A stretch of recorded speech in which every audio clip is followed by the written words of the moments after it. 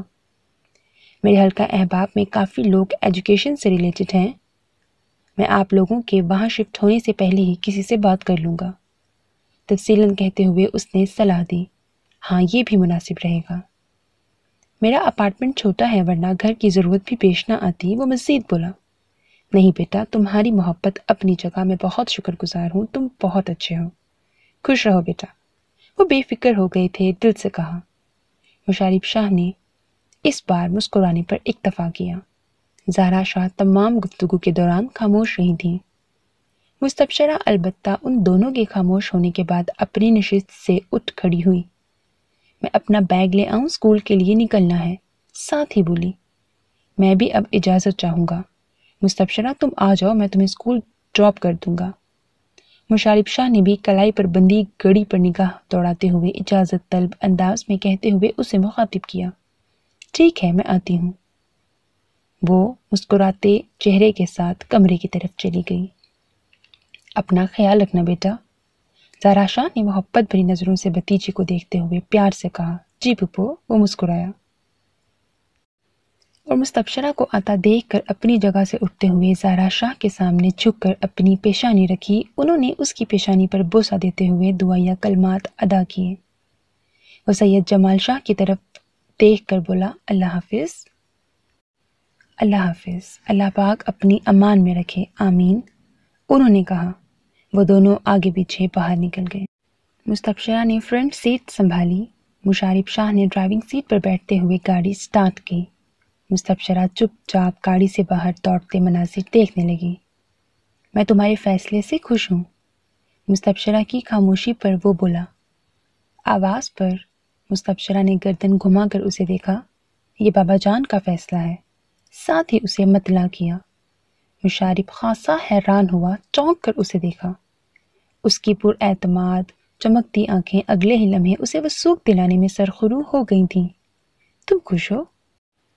مستبشرہ اس کے اس سوال پر مسکرائی۔ میری محبت خوش ہے، پھر کھنکتے ہوئے لہجے میں جواب دیا۔ اس کا جواب مشارف شاہ کے سنجیدہ چہرے پر مسکراہٹ لے آیا تھا۔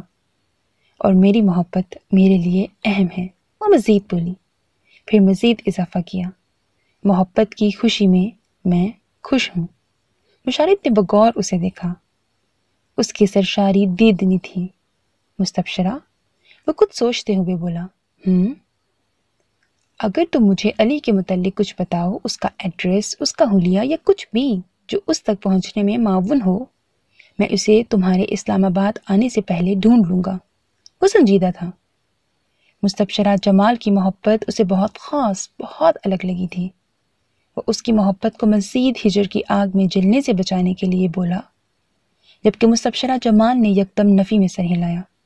وہ حیران ہوا، نہیں مشارف، کیوں؟ میں زبردستی علی کی زندگی میں شامل نہیں ہونا چاہتی۔ مطلب؟ وہ کچھ نہ سمجھا۔ میں علی کے سامنے جا کر اسے مجبور نہیں کرنا چاہتی۔ 7 سال پہلے مجھے اس سے محبت نہیں تھی، میں نے اس کی محبت کی تذلیل کی تھی، اسے دھتکارا تھا، اس کے جذبات کو پاؤں تلے روند کر اپنا راستہ الگ کیا تھا۔ محبت کا احساس مجھے بعد میں ہوا۔ تمام ملال اپنی جگہ، محبت اپنی جگہ۔ 7 سال کا عرصہ بہت طویل اور کٹھن ہوتا ہے۔ میں کچھ نہیں جانتی میرے دیے زخموں نے اسے اذیت دی ہے یا اس کے لیے سوچ کے نئے دربا کیے ہوں گے۔ میرے لیے اس کی محبت بھی ادھورا سوال ہے، ادھورے سوال کا ادھورا جواب میری مات ہے۔ میری قسمت میں علی کی محبت میں مبتلا ہونا لکھا ہے، وہی قسمت اب مجھے 2 کشتیوں میں سوار کیے وہاں لے تو جا رہی ہے۔ میں وہاں جا بھی رہی ہوں، لیکن میں علی کو کسی آزمائش میں نہیں ڈالوں گی۔ اگر مجھے اس کی محبت میں پہلی سی